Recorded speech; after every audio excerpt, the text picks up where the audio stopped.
Alhamdulillah Rabbil Alamin. Wassalatu wassalamu ala asyrafil anbiya'i wal mursalin Sayyidina wa nabiyina Muhammadin wa ala alihi wa sahbihi ajma'in. Ashhadu an la ilaha illallah wahdahu la syarika lah wa ashhadu anna Muhammadan abduhu wa rasuluh. Allahumma la sahla illa ma ja'altahu sahla wa anta taj'alul huzna sahlan idza syi'ta. Amma ba'd. Baik, nuwasil di syarh kitab Al-Madkhal ila al-Fiqh min kitab Tahil al-Fiqh Syafi'i karya Jama'atul minal Ulama. Sekarang pembahasan yang terakhir terkait dengan ikhtilaful ulama, perbedaan pendapat di kalangan ulama. Iya. Ada 3 hal yang akan dibahas oleh penulis di sini adalah yang pertama bidayatuhu, kapan mulainya perbedaan pendapat itu. Yang kedua asbabuhu, sebab-sebab terjadinya perbedaan pendapat. Dan yang ketiga al-mauqifu minhu, sikap menyikapi perbedaan pendapat tersebut. Ya. Yang pertama bidayatuhu, awal kali terjadinya perbedaan pendapat di kalangan ulama. Mana bukunya? Kok bisa hilang? Nah,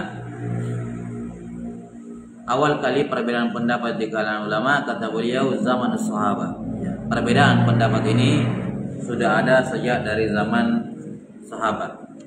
Jelas ya, sejak dari zaman sahabat, sebagaimana yang telah kita sebutkan kisahnya terkait dengan masalah terkait dengan iddah perempuan yang ditinggal mati oleh suaminya dalam keadaan hamil. Ini ada khilaf. Apalagi misalnya hatta dalam masalah akidah gitu. Apakah Nabi SAW melihat Allah secara langsung dengan mata kepalanya atau tidak ketika Mi'raj ke langit. Ini masalah khilafiyah di kalangan sahabat. Tentang Nabi SAW itu kencing berdiri atau pernah kencing berdiri atau tidak. Ma'ruf khilaf antara Aisyah dengan Hudzaifah. Aisyah mengatakan siapa yang berkata Nabi SAW pernah kencing berdiri, ya dia bohong gitu. Kalimat yang sama dengannya. Sementara Al-Mughirah bin Syu'bah, Al-Mughirah bin Syu'bah kalau salah dalam riwayat Muslim menceritakan bahwa Nabi SAW kencing berdiri di mana? Di Subatatul Qaum, di tempat sampah, ya, tempat pembuangan sampah suatu kampung gitu. Baik, ini menunjukkan bahwa zaman sahabat atau ikhtilaf, perbedaan pendapat di kalangan sahabat atau perbedaan pendapat di kalangan ulama sudah ada dari zaman sahabat Nabi Shallallahu Alaihi Wasallam. Iya. Kemudian yang kedua asbabuhu, sebabnya. Iya. Suatu dalil apapun, ya. Suatu dalil dalam keabsahannya itu harus ditinjau dari 2 sisi.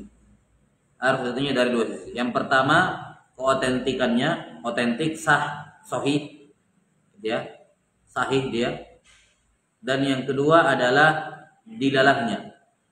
Yang pertama adalah dilalahnya. Jadi yang pertama adalah kesahihannya, kemudian yang kedua adalah makna yang ditunjukkan olehnya. Ini 2 hal. Jelas ya? Bisa jadi ulama sepakat dalam sahihnya satu hadis, tapi mereka berbeda pendapat mengenai memahami hadis tersebut. Kan begitu. Jadi bisa jadi mereka sepakat hadisnya sahih, sepakat, tapi mereka berbeda dalam memahaminya, maka lahir apa? Khilaf. Atau sebaliknya, bisa jadi mereka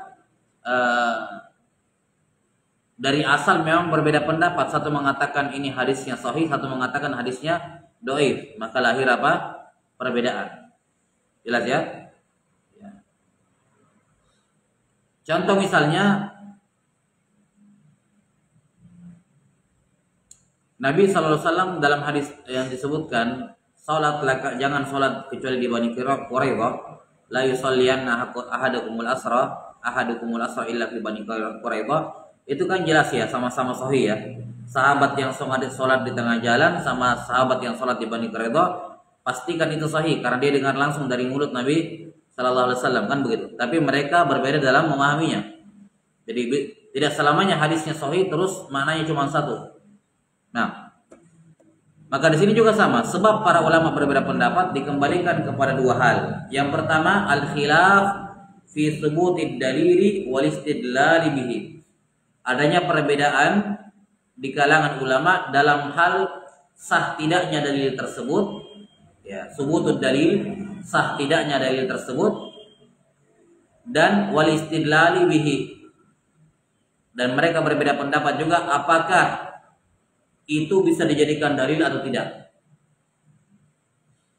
Itu bisa dijadikan dalil atau tidak. Ini kan dua hal yang berbeda sebenarnya.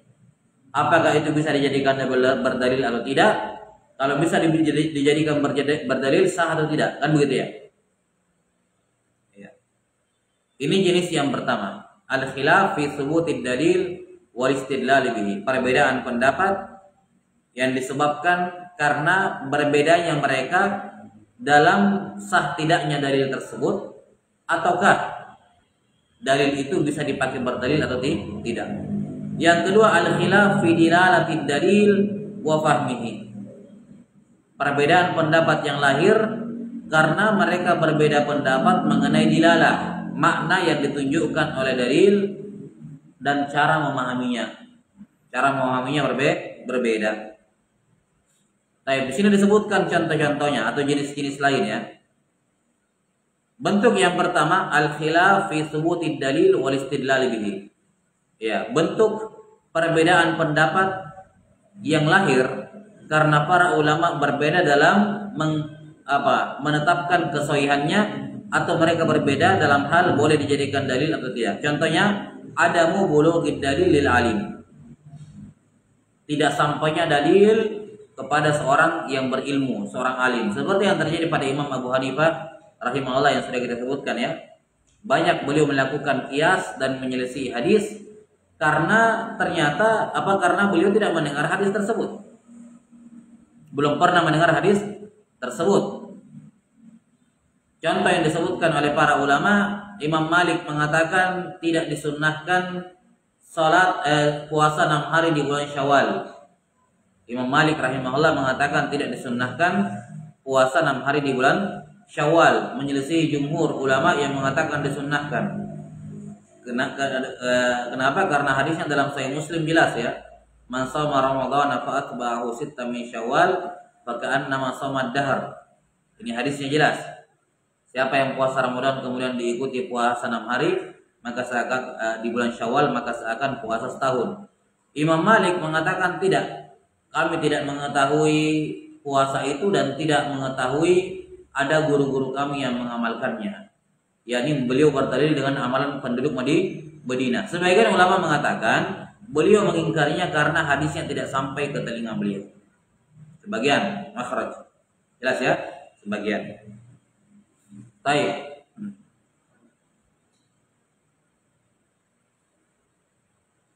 Contoh lain, misalnya kisah ketika Umar bin Khattab radhiyallahu anhu sebagai gubernur mendatangi kota Syam. Ketika itu Syam yang jadi gubernurnya adalah Abu Ubaidah ibn al-Jarrah. Abu Ubaidah ibn al-Jarrah jadi gubernur. Jelas ya? Kemudian setelah sampai di luar kota Syam, dapat kabar bahwa Syam lagi kena penyakit taun. Kena penyakit taun. Maka beliau pun berhenti di depan.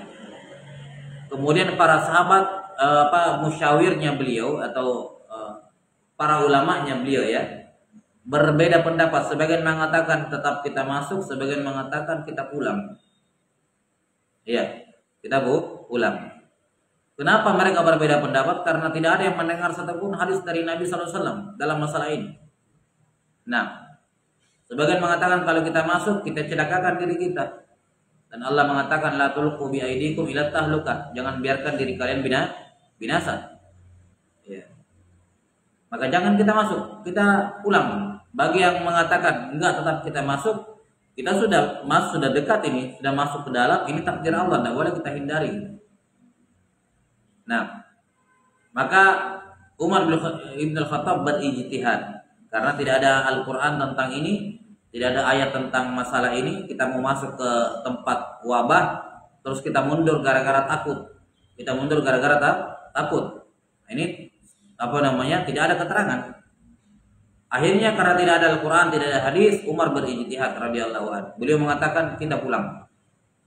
Ini hasil ijtihad, bukan berdasarkan hadis, dalil. Ya. Ketika mau pulang, Abu Ubaidah bin Jarrah berkata, ya Amirul Mukminin, atafirruna min qadarillah? Apakah Anda atafirru min qadarillah? Apakah Anda lari dari takdir Allah? Kata Umar, lau ghairuka qalaha ya Abu Ubaidah. Seandainya bukan kamu yang mengucapkannya wahai Abu Ubaidah, ya, sayang kamu yang mengucapkannya gitu. Saya sangat disayangkan kamu mengucapkan ucapan seperti itu. Maka beliau pun mengatakan, nafirru min qadarillah ila qadarillah. Kita meninggalkan, berlari dari takdir Allah menuju takdir Allah yang lain. Ketika mereka bersiap mau pulang, datanglah Abdurrahman bin Auf. Yang disebutkan kadang beliau memang tidak, ada beberapa momen beliau tidak ikuti. Ya, beliau terlambat menyusul. Setelah sampai di sana, Abdurrahman bin Auf bertanya, ada apa rame-rame gitu ya. Maka dikabarkanlah tentang khilaf mereka. Maka Abdurrahman bin Auf mengatakan, saya mendengar hadis dari Nabi SAW dalam masalah ini. Beliau pun sampaikan ya hadisnya, ya, bahwa kalau kamu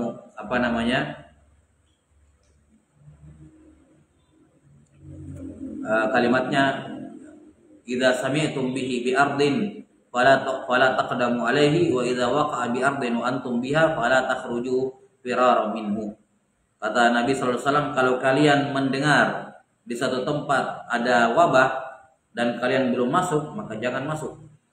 Tapi kalau misalnya di tempat itu ada wabah, di kota itu sementara terjadi wabah dan kalian berada di dalamnya, maka jangan keluar karena takut terhadap wabah. Ini larangan dari Nabi sallallahu alaihi wasallam. Jelas ya, bahwa dalam menyikapi wabah, kalau ada wabah di suatu tempat kalian belum masuk, jangan masuk. Tapi kalau sementara di dalam dan kena wabah, harus lockdown. Harus di lockdown, tidak boleh ada yang keluar. Jelas sampai ini, karena jangan dia keluar karena takut akan wabah. Ini karena kapan dia keluar, dia akan membawa wabahnya keluar. Dia harus bersabar di dalam. Jelas ya, harus di lockdown tempatnya. Nah, maka akhirnya Umar bin Khattab mengucapkan alhamdulillah karena ijtihadnya sudah benar. Maka lihat di sini awalnya perbedaan pendapat lahir gara-gara apa? Tidak ada yang mendengar hadis sama sekali dalam masalah ini. Jelas ya? Tidak ada yang mendengar hadis dalam masalah ini. Baik, wallahu alam bissawab. Ini contoh perbedaan pendapat gara-gara dalil-dalilnya tidak didengar. Yang kedua, ada mustubutid dalil indal alim. Ya. Dia tahu dalilnya, tapi menurut dia hadisnya tidak sahih. Nah, menurut dia hadisnya tidak sahih. Nah, maka lahirlah perbedaan pendapat.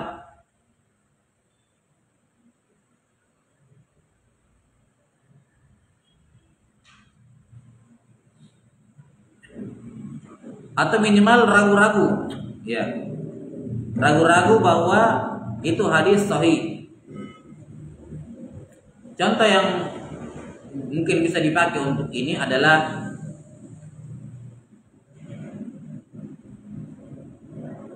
pendapat Imam Syafi'i rahimahullah taala dalam bab tayammum, bahwa tangan yang diusap dalam tayammum tangan sampai siku. Tangan sampai apa? Tangan sampai siku. Sementara hadisnya Ammar bin Yasir riwayat Imam Al-Bukhari itu cuma telapak tangan. Imam Syafi'i rahimahullah tetap berpendapat sampai siku. Kenapa? Karena hadisnya Ammar bin Yasir sampai ke telinga beliau lewat sanad yang dhaif. Makanya beliau tidak pakai berdalil. Paham ya? Karena kan ini hadis riwayat Al-Bukhari. Imam Bukhari jauh lahir setelah Imam Syafi'i. Imam Syafi'i meninggal baru lahir Bukhari belakangan, kan begitu ya. Jadi intinya hadis Ammar bin Yasir itu sahih riwayat Al-Bukhari. Cuman di zaman Imam Syafi'i sanadnya sampai ke beliau tidak sah, dhaif. Makanya beliau tidak beramal dengan hadisnya Ammar. Kata beliau, seandainya hadis Ammar sahih saya akan berpendapat dengannya. Tapi hadisnya tidak sahih, kata Imam Syafi'i. Baik. Ya, maka yang mu'tamad dalam mazhab Syafi'iyah pun bahwa dalam tayammum itu mengusap tangan sampai siku, bukan sampai telapak tangan. Jelas ya, karena beliau tidak meyakini sahihnya hadis Ammar bin Yasir. Jelas sampai sini? Baik, ya. Yang mensahihkan hadisnya Ammar bin Yasir mengatakan telapak tangan tok dalam tayamum. Nah, ini contoh. Baik, ini contoh. Ini keluar nanti di soal ya. Soal ini contoh lagi. Udah. Ada musubuti dalil indal alim. Contoh bentuk yang ketiga, ada muhujiyati dalil indal alim. Ya, ada dalilnya tapi dalilnya enggak dianggap bisa dipakai oleh seorang alim. Bukan karena tidak sah, ada dalil tapi menurutnya tidak bisa dipakai berdalil. Nah,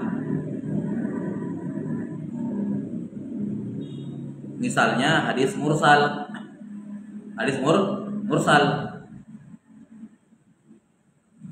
Hadis mursal ini kan terjadi khilaf. Apakah sah, apakah bisa dipakai berdalil atau tidak? Paham ya? Ya. Imam Ahmad mengatakan tidak bisa berdalil dengan hadis mursal.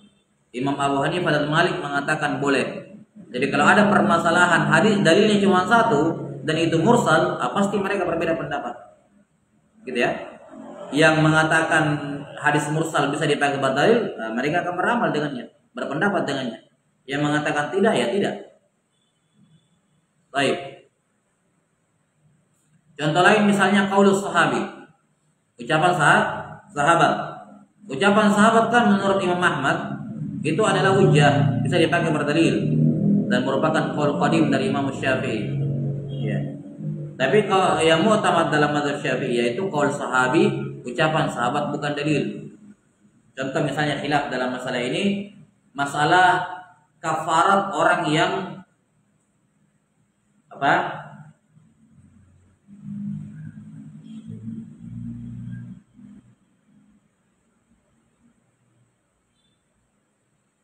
berhubungan dengan istrinya ketika haid atau nifas. Sepakat para ulama hukumnya haram, kan begitu, dosa besar berhubungan dengan istrinya ketika haid atau nifas. Tapi apakah ada kafaratnya atau tidak? Jelas ya? Apakah ada kafaratnya atau tidak? Sebagian ulama ini masalahnya kafarat tidaknya dibangun di atas hadisnya Ibnu Abbas dari Nabi SAW. Beliau bersabda, "Falyatasaddaq bi dinar au bi nisfi dinar." Kamu bersedekah dengan 1 dinar atau setengah dinar bagi yang berhubungan dengan istrinya dalam keadaan haid. Nah, ini hadisnya Ibnu Abbas. Tapi dikritik oleh para ulama dengan mengatakan bahwa ini hadis mauquf dari ucapannya Ibnu Abbas, bukan hadisnya Nabi Sallallahu Alaihi Wasallam. Jelas sampai sini? Nah, bagi ulama yang berpendapat ucapan sahabat itu dalil, mereka tetap amalkan. Mereka mengatakan biar bukan hadis Nabi, ini ucapan sahabat kami jadikan dalil. Maka mereka mewajibkan kafarat. Jelas ya? Mereka mewajibkan kafarat. Sementara dalam mazhab Syafi'iyah kafaratnya hukumnya sunnah. Tidak wajib membayar kafarat, sunnah saja. Kenapa? Karena ucapan sahabat bukan hujjah. Tidak bisa dijadikan dalil itu ucapan sahabat. Jelas sampai sini? Ya. Wallahu taala alam bishawab. Ini contoh perbedaan pendapat yang lahir karena berbedanya ulama dalam apakah itu hujjah atau bukan. Dan banyak lagi yang lain. Ya. Sudah ya. Kemudian berikutnya al-khilaf fi dilalati dalil wa fahmihi.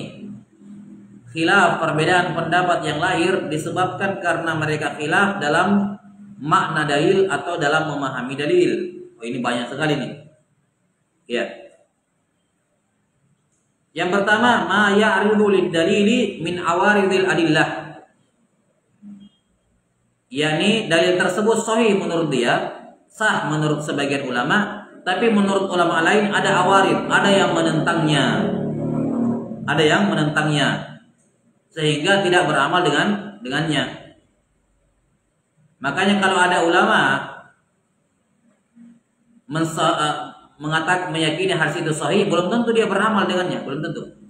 Bisa jadi hadis itu sahih tapi ada yang menentangnya. Apa yang menentangnya sehingga tidak bisa diamalkan? Misalnya hadisnya sahih tapi lebih sahih lagi yang lain. Jadi ada hadis sahih tapi ada hadis yang lebih sahih dan bertentangan maknanya, tidak bisa dikompromikan. Maka mereka mengamalkan yang lebih Sahih. Atau misalnya hadisnya sahih tapi ternyata dia masuk terhapus hukumnya. Ada hadis yang sedang-sedang saja, tidak terlalu sahih gitu ya. Jadi sahihnya sedang gitu. Tapi dia yang nasikh, menghapus hukum. Ya, menghapus hukum. Ini namanya awarid adillah. Contoh,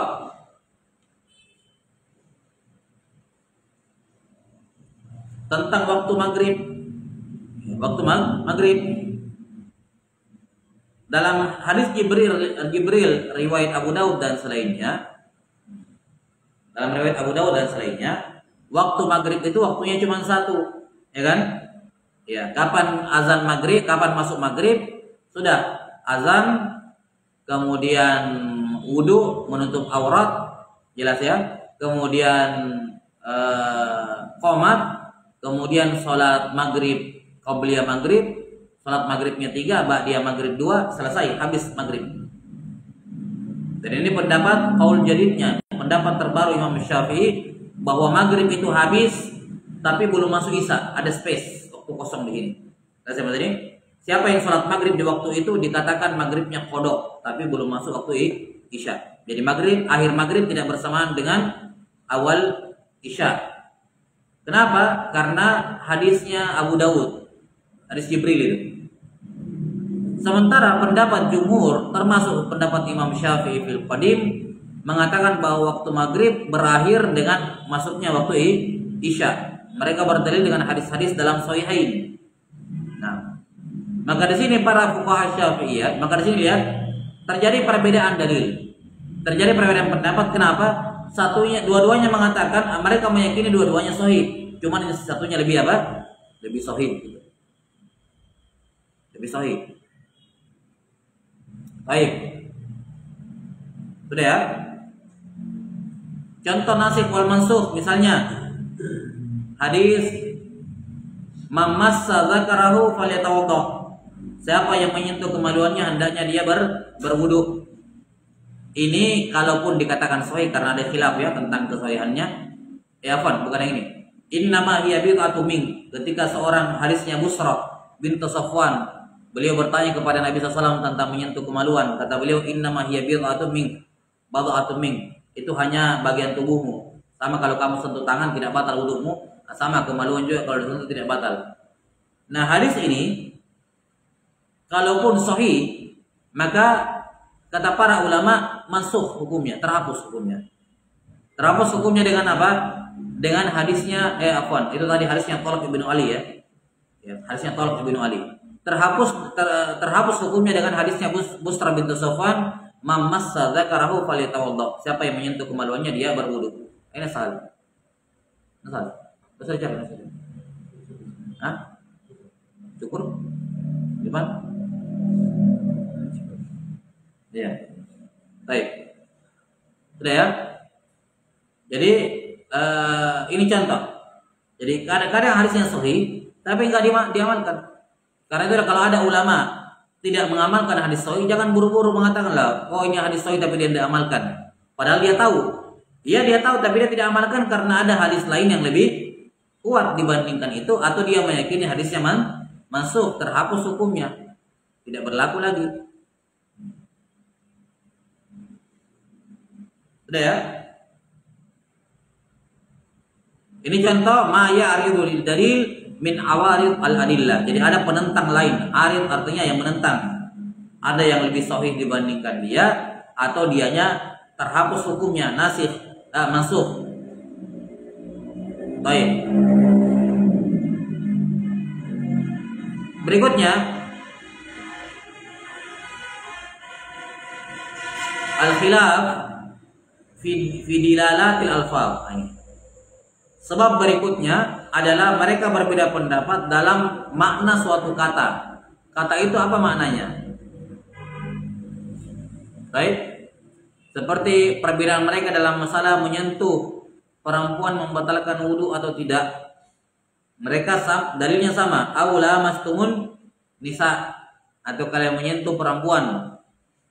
Apa makna lamas di sini? Ada 3 pendapat. Ada yang mengatakan lamasa di sini bermakna menyentuh, ya, secara mutlak. Ada yang mengatakan menyentuh dengan syahwat dan ada yang mengatakan berhubungan suami istri. Kenapa khilaf?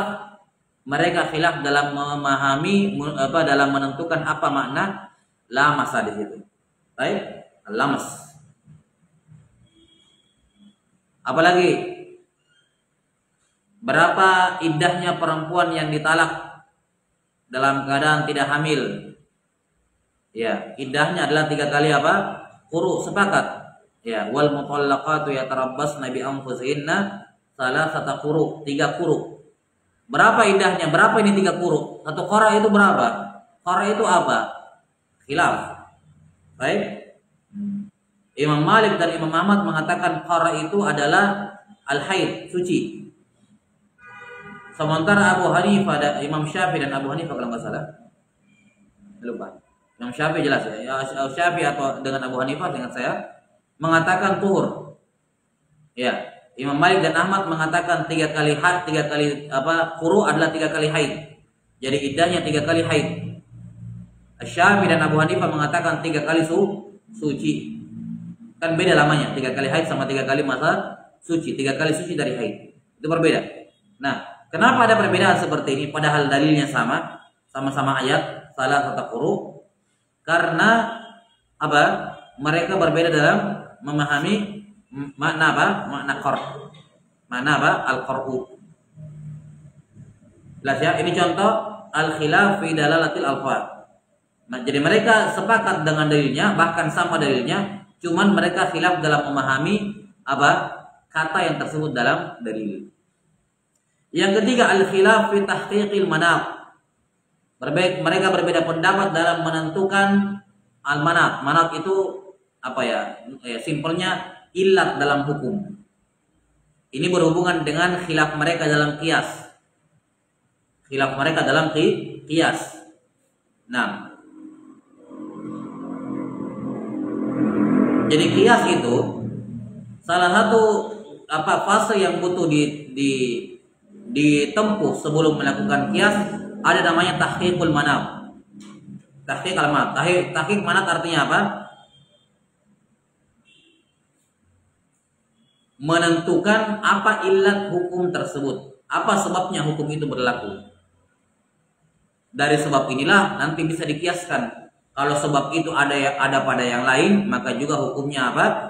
Sama. Baik. Contoh. Khamar. Kenapa diharamkan itu khamar? Perhatikan, khamar dalam bahasa Arab itu adalah kullu ma'in min apa? Minal inab.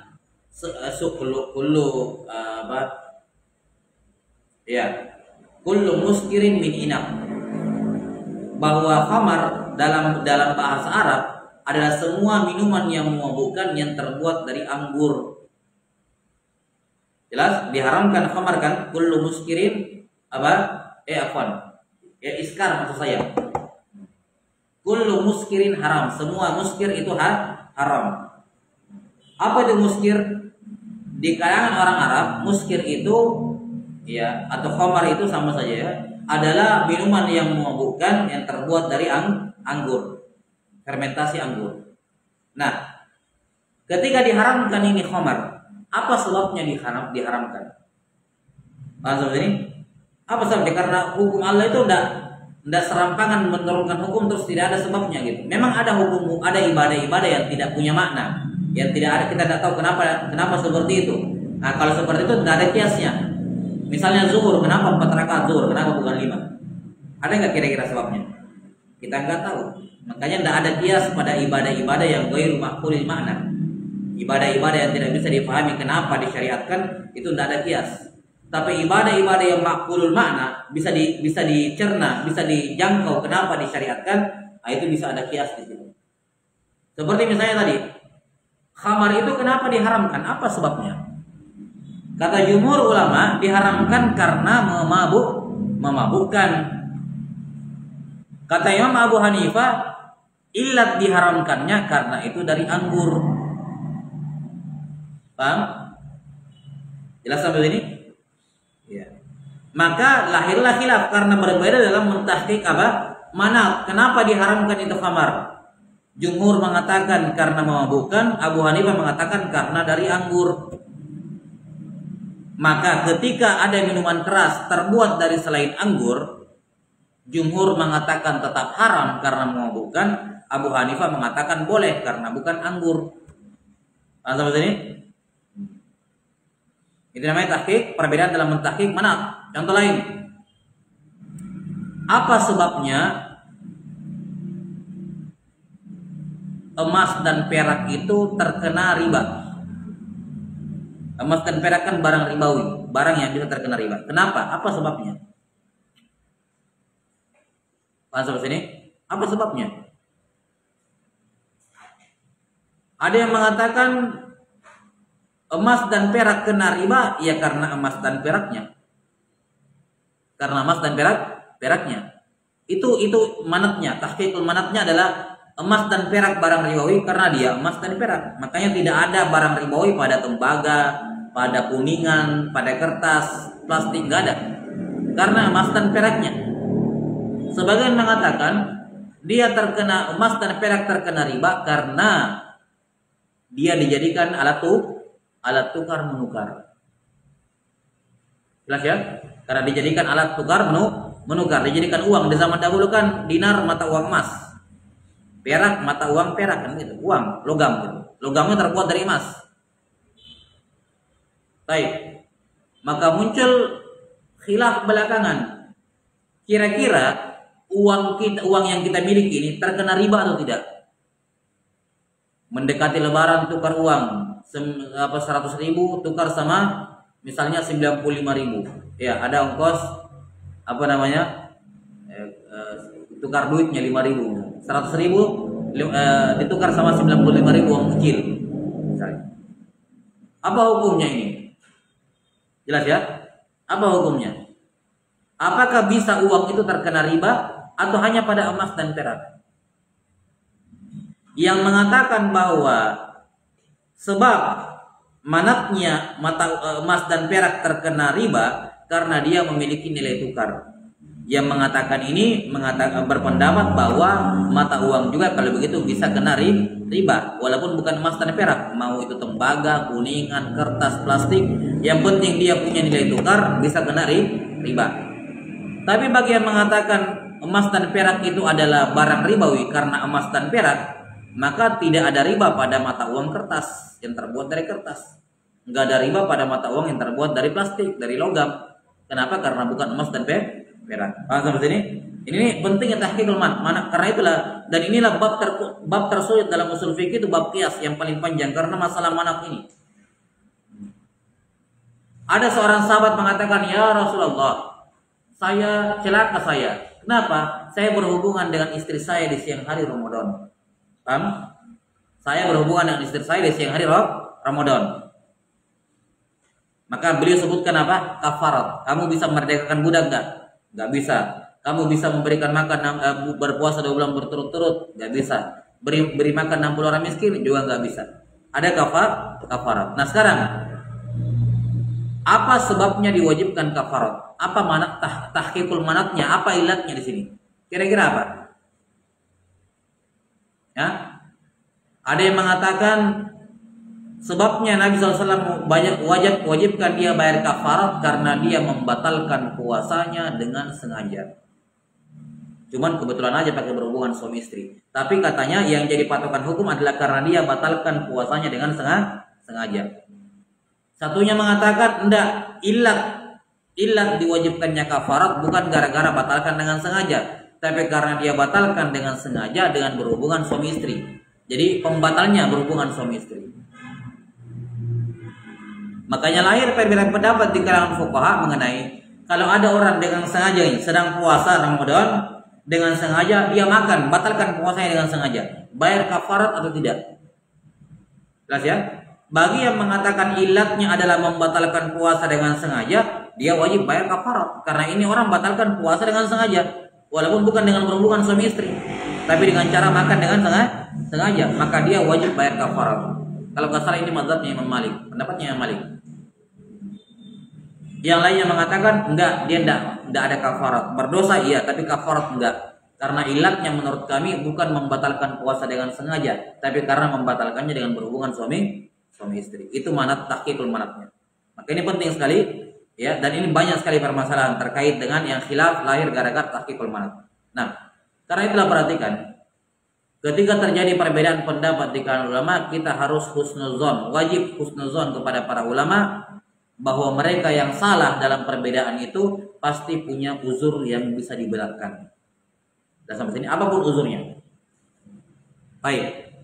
Dan sebab perbedaan pendapat di kalangan ulama itu banyak. Ya, bukan cuma 6 disebutkan di sini. Ya, bisa baca lebih lengkap kitabnya Ibnu Taimiyah, misalnya kayak kitab Raf'ul Malam an A'immatil A'lam. Raf'ul Malam an A'immatil A'lam, di situ beliau paparkan sebab-sebab terjadinya khilaf di kalangan fuqaha. Dan itu kita bisa dengan membacanya kita bisa memaklumi perbedaan pendapat di tengah masyarakat. Jelas sampai sini? Sudah. Yang terakhir, ada al-mauqifu minhu. Bagaimana menyikapi perbedaan pendapat dengan ulama yang kita dapati? Bagaimana menyikapinya? Beliau sebutkan ada 4. Yang pertama, ada muja'lihi sababan lin-nufrati wan niza'. Ada muja'lihi sababan lin-nufrati wan niza'. Tidak boleh menjadikannya sebagai sebab untuk saling menjauh dan berpecah belah, ribut, niza'. Jelas ya? Maka dibolehkan beda pemahaman, dibolehkan beda pendapat, bentrok di alam pikiran, itu silakan gitu. Bentrok di alam pikiran, di alam ide, di alam pendapat, silakan. Bentrok di lisan juga boleh, yang penting dengan bahasa yang santun, saling menyangga, saling membantah, saling menjatuhkan argumen lain boleh. Ada namanya al-hiwar. Ya. Tapi bentrok dengan fisik, nah ini tidak boleh. Jelas ya? Bentrok dengan lisan, dengan saling melaknat, mencela juga tidak boleh tentu saja. Nah, maka ini sikap kita dalam menyikapi perbedaan pendapat di kalangan ulama tidak boleh dijadikan sebab untuk saling menjauhi dan ribut di antara mereka. Yang kedua, uzrul mukhalifi fi masailil ijtihad. Memberikan uzur kepada orang yang menyelisih pendapat kita dalam masalah-masalah ijtihadiyah. Kita kasih uzur bahwa itu pendapatnya ada juga dalilnya, cuman mungkin saya tidak tahu. Tapi yakin ada dalilnya, ada ulama yang berpendapat seperti itu. Ini kalau dalam masail ijtihadiyah. Baik, memberikan uzur artinya apa? Tidak boleh mengingkari. Tidak boleh mengingkari. Makanya ada kaidah di kalangan ulama, la inkara fi masailil ijtihad. La inkara fi masail al-ijtihad. Tidak ada pengingkaran pada permasalahan-permasalahan ijtihadiyah. Tidak ada pengingkaran pada masalah-masalah ijtihadiyah. Jelas sampai sini? Tidak ada pengingkaran. Sebagian masyayikh mengatakan tidak ada pengingkaran, maksudnya tidak ada pengingkaran yang wajib. Tidak wajib mengingkari dalam masalah ijtihadiyah. Kalau sunnah, ya. Pengingkaran yang sunnah boleh. Nah, atau kita katakan tidak ada pengingkaran dalam masalah ijtihad, ya memang betul-betul tidak ada pengingkaran. Tapi kalau menasihati, diskusi boleh. Dan tentunya sudah bisa difahami perbedaan kata, intonasi kalau orang itu mengingkari atau menasihati. Jelas sampai sini? Ya. Jadi tidak boleh mengingkari dalam masalah ijtihad. Kalau menasihati boleh, diskusi boleh, tapi mengingkari tidak boleh. Ingkari ya tahu lah ya, bahasa mengingkari gimana. Baik. Yang ketiga, ada mutatabbu'ir rakhas. Jangan mentang-mentang ada perbedaan pendapat ulama asal memilih yang paling gampang. Ini dia pada akhirnya akan keluar dari Islam. Ada mutatabbu'ir rakhas, tidak mencari-cari pendapat yang paling rukhsah, yang paling ringan.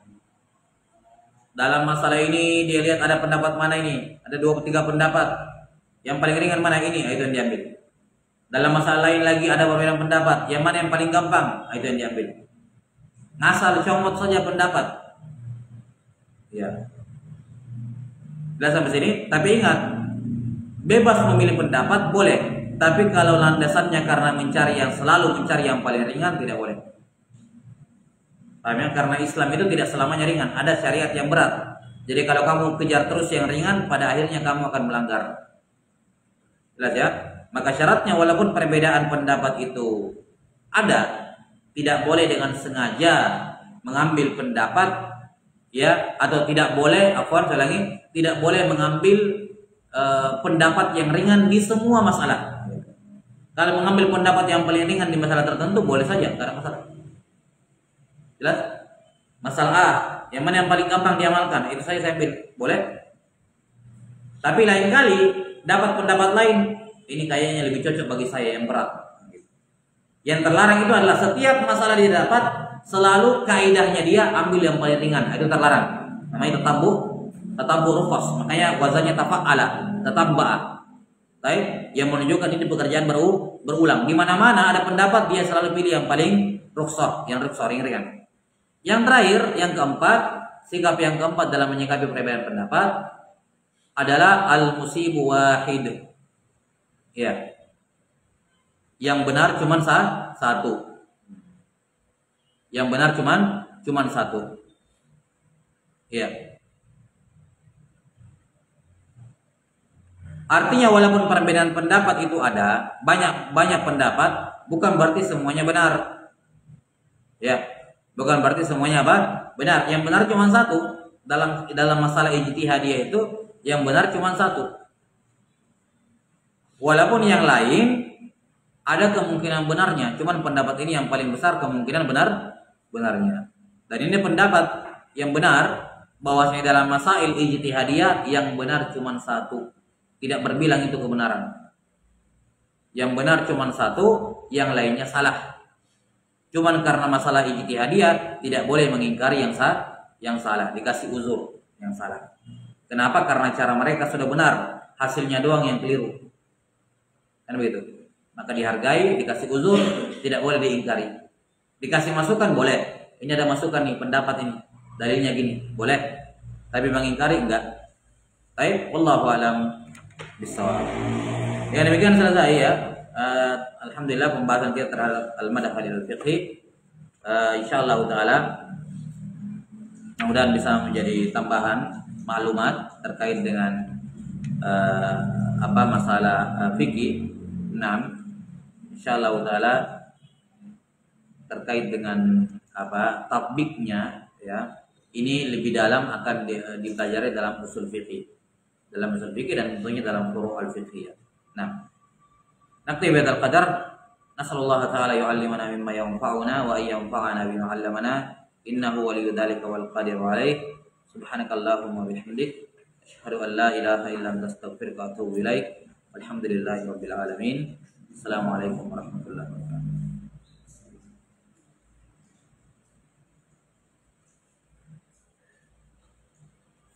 Baik.